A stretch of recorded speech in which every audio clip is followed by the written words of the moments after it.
మీ personal interviews మరియు వ్యాపార ప్రకటనల కొరకు ఈ నెంబర్ని సంప్రదించండి. ఒక విషయం తెలుసుకున్నాను. అంటే ఒకటి వేణుస్వామి వీడియో రిలీజ్ చేస్తున్న వేణుస్వామి గారు, మీరు కొన్ని విషయాలు క్లారిటీ ఇవ్వండి. మొదటి వీడియోలో మీరు ఏదో మిమ్మల్ని డబ్బులు అడిగారు, ఆ డబ్బులకు సంబంధించిన ఆడియో రికార్డు వినిపించారు. ఆడియోలో ఉన్న వ్యక్తులు మీరు చెప్తారా, మమ్మల్ని చెప్పమంటారా? మమ్మల్ని చెప్పండి, చెప్తాం. ఆడియోలో ఉన్న అమ్మాయి మీ వీణా గారితో కలిసి థాయిలాండ్ పోయినటువంటి వీడియోలు మా దగ్గర ఉన్నాయి. అది ఆ పేరు చెప్పండి చెప్తాం, కానీ అమ్మాయి పేరు బయటికి చెప్పలేం కాబట్టి మేము ఆగుతున్నాం. కావాలంటే థాయిలాండ్ గారు పోయిన వీడియో మీకు పంపివ్వండి, మీకు పంపిస్తాం.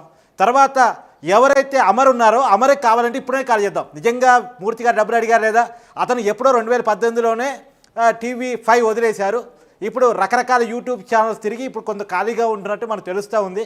కావాలంటే ఇప్పుడే కాల్ చేసి వినిపిస్తాను. దానికి సంబంధించిన క్లారిటీ వాళ్ళని తీసుకొచ్చి ముందు పెట్టి ఎవరు అమరు, ఎవరు అమ్మాయి, ఆ విషయాన్ని ఈ వీడియోలో క్లారిటీ ఇస్తే బాగుండేది. నేను చేస్తున్నాను, అమర్కి లైవ్లో కాల్ చేస్తున్నాను.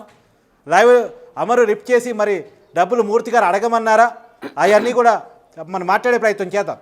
కానీ ఒక విషయం ఏంటంటే ఆధారం లేని ఆరోపణలు సెర్చ్ చేస్తున్నాను. రింగ్ అవుతుంది ఫోను.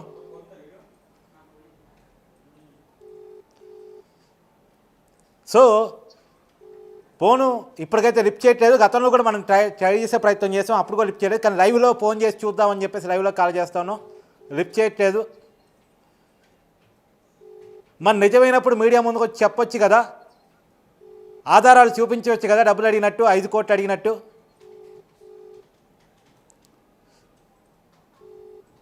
ఇగో ఇంకా రింగ్ అవుతూనే ఉంది. నేను చివరి రింగ్ ఫోన్ని ఏది వాస్తవం ఏది అవాస్తవం, ఎందుకు పబ్లిక్ ని బ్లేమ్ చేస్తున్నారు విషయాన్ని. ఇప్పుడు మీడియా దొంగల్ని పట్టించేసినాక ఇప్పుడు మీడియాని పోలీస్ అవతారం ఎత్తింది.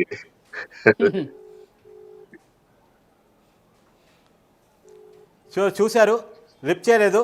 కాకపోతే నేను ఒక విషయం క్లియర్గా చెప్పదలుచుకున్నాను. ఒకటి ఏంటంటే జ్యోతిష్యంలో అబద్ధాలు చెప్పడం అలవాటయ్యి ఇప్పుడు కూడా ఇది కూడా అబద్ధాలు చెప్పడం అలవాటు అయింది అనేటువంటిది. ఎందుకంటే మీ అందరికీ తెలిసిందే, రోజే మనం మాట్లాడుకుంటుందే. ప్రభాస్కు పెళ్ళి అవుతున్నాడు, కాలేదు. ప్రభాస్ సినిమాలు ఆడమన్నాడు, కలికి సినిమా బాగా హిట్ అయింది. తర్వాత జగన్మోహన్ రెడ్డి మళ్ళా గెలుస్తున్నాడు, చంద్రబాబు నాయుడు ఓడిపోతున్నాడు అన్నాడు, చంద్రబాబు గెలిచారు, జగన్ ఓడిపోయారు. పైన మోడీ గారు అధికారంలో రానన్నారు, కానీ మోడీ గారు మళ్ళీ ఎన్డీఏ కూటమి అధికారంలోకి వచ్చింది. కేటీఆర్ ముఖ్యమంత్రి కాబోతున్నాడు, రేవంత్ రెడ్డి జీవితంలో ముఖ్యమంత్రి కాలేడు అన్నారు, రేవంత్ రెడ్డి ముఖ్యమంత్రి అయ్యాడు. కేటీఆర్ పరిస్థితి ఏంటని తెలియదు. సో కాబట్టి ఆయన ఏం చెప్తే దానికి రివర్స్లో జరుగుతున్న వేళ ఆయన నాకు నేనుగా జ్యోతిష్యం ఇక చెప్పను అని చెప్పి చెప్పుకున్న తర్వాత కూడా ఇంకా నాగ చైతన్య అంటే ఎక్స్టెండెడ్ వీడియో అంటూ వాళ్ళ ఎంగేజ్మెంట్కి సంబంధించిన వీడియో రిలీజ్ చేసిన తర్వాత ఆయన మీద ప్రశ్నల వర్షం స్టార్ట్ అయింది. ఆయన ఒక టైంలో లొంగిపోయాడు, ప్రజలకు చెప్పనని క్షమాపణ చెప్పాడు. చెప్పిన తర్వాత ఆయన మాట నిలబెట్టుకోలేదు. అంటే అబద్ధాలు ఆడటం ఆయనకి అలవాటుగా మారిపోయి ఈ అబద్ధాలు కూడా ఆడుతున్నాడా, ఈ గురువింజ్ ఎవరు అనేటువంటిది కూడా కార్తీక్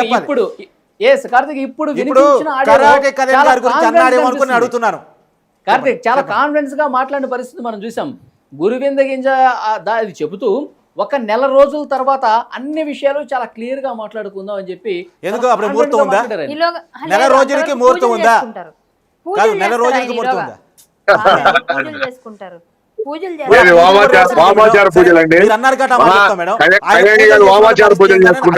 బయటపెడతా, అది కూడా చెప్తా, పేరుతో సహా చెప్తా. గణపతి ప్రజాపతి ఆయన ఎవరు? సమాజ్వాదీ పార్టీకి సంబంధించినటువంటి ఒక మాజీ మంత్రి. ఆయన ఇవాళ ఎక్కడున్నాడు? ఈడీ కేసులో జైల్లో ఉన్నాడు. తర్వాత శివపాల్ యాదవ్ ఆయన ఎవరు? ములాయం సింగ్ ఎవరైతే సమాజ్వాదీ పార్టీ మాజీ చీఫ్ ఉన్నారో వాళ్ళ బ్రదరు, వాళ్ళ కుటుంబంలో సమస్యలు వచ్చినాయి. అఖిలేష్ యాదవ్కి శివపాల్ యాదవ్కి మంచి సమస్యలు వచ్చినాయి. ఆ పార్టీ నెక్స్ట్ ఎవరు అని తీసుకోవాలక్కడ. శివపాల్ యాదవ్కి ఏన పూజలు చేశాడు. శివపాల్ యాదవ్ రాజకీయంగా భూస్థాపితం అయ్యాడు. అఖిలేష్ యాదవ్ సీఎం అయ్యాడు. తర్వాత యోగి ఆదిత్యనాథ్ జీవితంలో సీఎం గాడన్నాడు, కానీ యోగి ఆదిత్యనాథ్ సీఎం అయ్యాడు, శివపాల్ యాదవ్ కనుమరుగైపోయాడు. 2 తర్వాత ఇంకా ఇక్కడ తెలుగు రాష్ట్రాల్లో పూజలు చేసిన వాళ్ళ పని చెప్తా. కొడాలి నాని కోసం పూజలు చేశాడు, ఓడిపోయాడు. ఆయన మాజీ మంత్రి వల్లభనేని వంశీని కలిశాడు, ఆయన ఓడిపోయాడు. తాడిశెట్టి రాజా కోసం పూజలు చేశాడు, ఆ వీడియోలు వేణుస్వామి యూట్యూబ్ ఛానల్లో కూడా ఉంటాయి, ఆయన కూడా ఓడిపోయాడు. ఇలా అనేక మంది మాజీ మంత్రులకు పూజలు చేసి వాళ్ళ జీవితాలు ఎక్కడున్నాయి? వేణుస్వామి పూజలు పోయిన ఎలక్షన్లో పూజలు చేసిన ఎవరన్నా బాగుపడ్డారా? ఒక్క వ్యక్తిని గెలిపించిన వాళ్ళు చెప్పానండి, ఒక్క వ్యక్తిని. నేను మొత్తంగా ఒక్క వ్యక్తిని ఆయన పూజలు చేస్తే ఏం జరిగింది మేడం? ఇంకోటి, పూజలు పద్ధతిగా చేస్తే, నిష్టగా చేస్తే ఫలితాలు వస్తాయి ఖచ్చితంగా. అది కరాటే కరణ్ గారు, ఆ పంతులు గారు చెప్పాలి ఖచ్చితంగా. ఇక్కడ మనకి కార్తీక్ క్లియర్ గా అర్థమవుతుంది. ఆయన ఎవరినైతే కలిసారో వాళ్ళు ఓడిపోయారు, ఆయనకి ఎవరైతే పూజలు చేశారో వాళ్ళందరూ ఓడిపోయారు, ఇంకొకటి ఎవరైతే కూడా చెప్తా, గెలవరు ఇంకొకటి కూడా అన్నారో చెప్తా. వాళ్ళందరూ ఇంకొకటి కూడా గెలిచి చెప్తా. ఇప్పుడు ఇంతకుముందు కళ్యాణి కళ్యాణి గారికి తెలుసు ఐరన్ లెగ్ శాస్త్రి అని.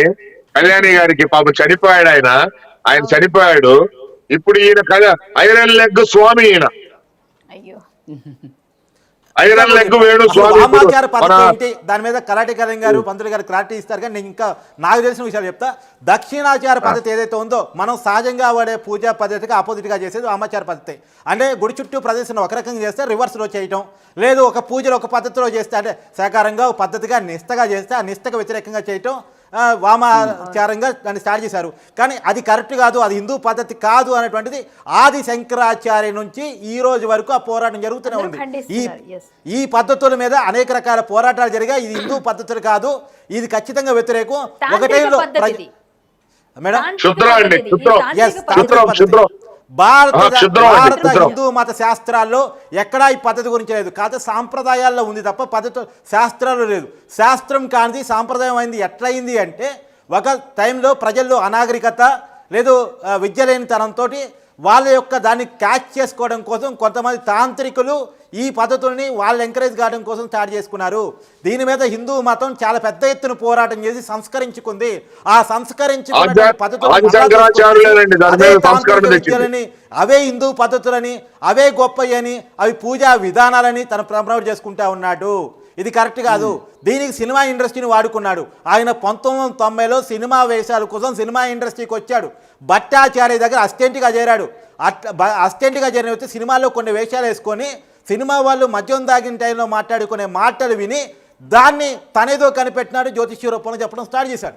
తర్వాత ఆ రకంగా ప్రమోట్ అయిన ఆయన కార్తీక్ ఆయనకి పబ్బు కూడా ఉంది, పబ్బులో సీక్రెట్ కెమెరాలు పెట్టారు, వాళ్ళు మాట్లాడుకునే సమాచారం అక్కడ కూడా వస్తా.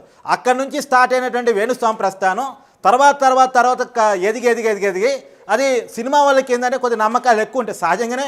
ఎందుకంటే ₹1,00,00,000 వ్యాపారం ఒక్కసారిగా డమాలు కావచ్చు, ఒక్కసారిగా పిక్స్కి పోవచ్చు. సినిమా ఇండస్ట్రీలో పిక్స్కి పోయి తర్వాత కాలంలో కొలాప్స్ అయిన వాళ్ళు చాలామంది ఉన్నారు. కాబట్టి వాళ్ళకి భయం ఎక్కువ.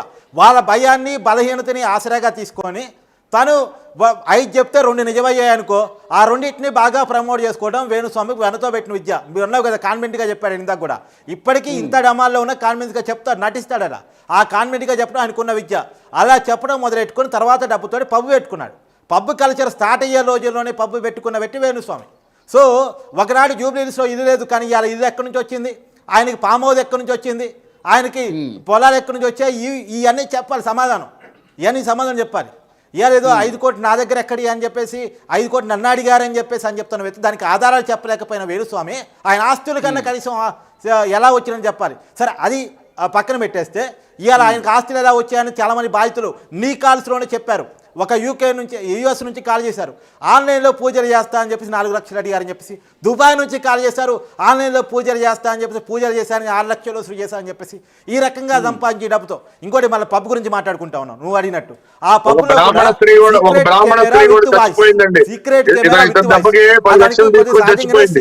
పబ్బు కొత్త స్టార్టింగ్ పబ్ కల్చర్ స్టార్టింగ్లోనే పబ్ పెట్టడం వల్ల సినిమా ఇండస్ట్రీకి సంబంధించినటువంటి వాళ్ళు, సీరియల్ ఇండస్ట్రీకి సంబంధించినటువంటి వాళ్ళు, కొద్దిగా ఒక హై ప్రొఫైల్ ఉన్నటువంటి వాళ్ళు పబ్కి వచ్చేవాళ్ళు. కల్చర్ స్టార్టింగ్లో వాళ్ళే కదా వచ్చింది. వాళ్ళు వచ్చి తాగిన తర్వాత ఏదో మాట్లాడుకునే క్రమంలో వాళ్ళ వాయిస్ని గ్రహించి వాళ్ళ వాయిస్ల ద్వారా విషయాలు తెలుసుకున్నట్టు అవి జ్యోతిష్య రూపంలో ఇదిగో నేనే కనిపెట్టాను, ఇది జరగబోతుంది. రెండోది వేణుస్వామి చేసేది ఏంటంటే సినిమా ఇండస్ట్రీలో తనకున్న పరిచయాలను ఉపయోగించుకొని ఏ ఇంటో ఏ గొడవలు జరుగుతున్నాయి, ఎవరి మధ్య గొడవలు స్టార్ట్ అయ్యా, ఏ భర్త ఏ భార్య మధ్య జరుగుతుందో తెలుసుకొని ఇగో వీళ్ళిద్దరు విడిపోదలుచుకున్నారు అని చెప్తాడు. నేను గతంలో లైవ్లో కూడా చెప్పాను, నాగ చైతన్య సమంత విడిపోతారన్న విషయం మనకు 6 నెలల ముందే తెలుసు. కానీ వ్యక్తిగత విషయాలు మనకు అవసరం లేదు కాబట్టి మనకు చెప్పలేదు వాళ్ళ మధ్య గొడవలు స్టార్ట్ అయిన విషయం. కానీ దాన్ని ఆసరాగా తీసుకొని వేణుస్వామి అదిగో వీళ్ళు విడిపోతున్నారని చెప్పాడు. విడిపోతున్నారని చెప్పింది అతని జ్యోతిష్యం తెలిసి కాదు, సమాచారం తెలుసుకొని. మనం రాజకీయ వార్తలు ఎలాగైతే ఎమ్మెల్యేలతో మంత్రులతోటి అన్ని రాజకీయ పార్టీల నాయకులతో మాట్లాడి విషయాలు సేకరించి చెప్తామో ఆయన కూడా అంతే. తాగిన మత్తులోనో లేదా ఇంకో రకంగానో ఆయనకున్న వ్యక్తిగత పరిచయాలతోనో సమాచారాన్ని తెప్పించుకొని ఆ సమాచారం ఆధారంగా తెలుసుకున్న విషయాన్ని జ్యోతిష్యం రూపంలో చెప్తున్నా అని చెప్తాడు. వాటిల్లో నిజమైన విషయాన్ని ప్రమోట్ చేసుకుంటాడు. కరడు కళ్యాణ్ గారు, ఫైనల్గా రోజుకొక వివాదం కనిపిస్తుంది. ఎందుకంటే బాధితులు చెప్తుంటేనే మీరు కూడా చాలా విన్నారు, కాల్స్ విన్నారు, ఎలాంటి విషయాలు చెప్తున్నారు. సో ఇవన్నీ చూసిన తర్వాత ఎక్కడో చోట ఒక ఎంటకడ పడాల్సిన పరిస్థితి ఉండాలి. సో ప్రభుత్వ యంత్రాంగం నుంచి కూడా ఒక సీరియస్ యాక్షన్ ఉండాలి అని చెప్పి అందరూ అనుకుంటున్న సమయంలో ఈరోజు ఒక వీడియో రిలీజ్ చేసి నెల రోజుల తర్వాత మాట్లాడుకుందాం అని చెప్పి మళ్ళీ చెప్పారు. సెలబ్రిటీల జాతకం ఇప్పుడు నేను చెప్పట్లేదు కాబట్టి ఖాళీగానే ఉన్నాను, పెద్ద పనేం లేదు నాకు, 1 మంత్ తర్వాత అన్ని విషయాలు చెప్తా అంటున్నారు. సో ఏం చెప్తారు ఫైనల్గా ఆయన? మేడం మీరు ఒక క్లారిటీ ఇచ్చే ముందు ఒక చిన్న మాట. ఇప్పుడు మైదా కమిషన్ నేరల శారద గారు నోటీసులు ఇచ్చారు. నోటీసులు ఇచ్చిన తర్వాత దాని మీద ఆయన కోర్టుకి వెళ్ళారు. కోర్టులో ఆయన తరపు వాదిస్తుంది ఎవరు అంటే మంత్రి పొన్నం ప్రభాకర్ ఒక సోదరుడు, కాంగ్రెస్ పార్టీకి legal cell president. Congress party గవర్నమెంట్లో ఉంది, మైరా కమిషన్ చైర్మనే నోటీసులు ఇచ్చింది. కాంగ్రెస్ ప్రభుత్వంలో మైరా కమిషన్ చైర్మన్గా ఉన్నటువంటి వ్యక్తి నోటీసులు ఇస్తే ఆ నోటీసులకు వ్యతిరేకంగా Congress party legal cell president మంత్రి పొన్నం ప్రభాకర్ సోదరుడు వాదించడం ఏంటన్నది ఈ ప్రభుత్వం తేల్చుకోవాలి. ఇలాంటి వాళ్ళని సమాజంలో ఇంకా ఉండనివ్వాలా, ఇలాంటి వాళ్ళని కాపాడా లేదన్నది కాంగ్రెస్ ప్రభుత్వం తేల్చుకోవాలి. ఇంకోటి ఏంటంటే ఇలాంటి వాళ్ళంతా పాముకు పాలు పోసి పెంచుతుంటే ఇది కొండ చిలువుగా మారి ప్రజలను తింటుంది. కాబట్టి ఇది పాము కాస్త కొండ చెరువైంది, ప్రజలను తింటుంది. ఇప్పుడు ఈ కొండ చెరువుని ఏం చేయాలన్నది ప్రభుత్వం తయారు చేయాలన్నది నా డిమాండ్. కార్తీక్ ఇంతకు ముందు నేను ఒక మాట అన్నాను, ఆయనలో కాన్ఫిడెన్స్ కనిపిస్తుందని. అదే ఆయన ఇన్ఫ్లుయెన్స్ ఈ స్థాయిలో ఉంది కాబట్టి ఆయనంత ఆత్మవిశ్వాసంగా ఉన్నారు.